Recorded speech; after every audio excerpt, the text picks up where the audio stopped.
So the Premade, it's sitting flat on the natural lash. The contact width will be determined by the width of the natural lash, which is why they don't always sit very well on fine lashes. So you would need to ensure that the natural lash and the base of the Premade sits flush, absolutely flush, and that you've placed it bang in the centre.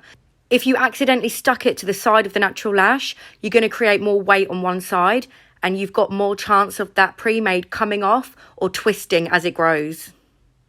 Promade lashes are the ones that other lash technicians make, and then they put them in a little box and then they sell them.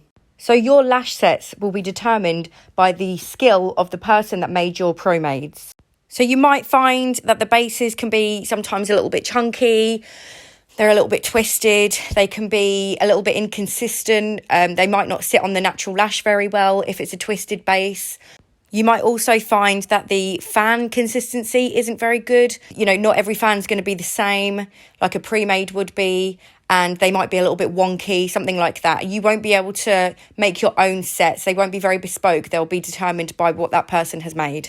So for me, Promades aren't always the best way going forwards. I would pick a Premade over a Promade.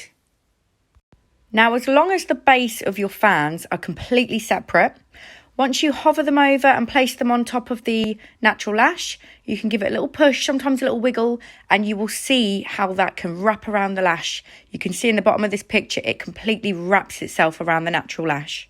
So by achieving this, every single part of that fan will have slight amount of glue on, and each part will stick to the natural lash.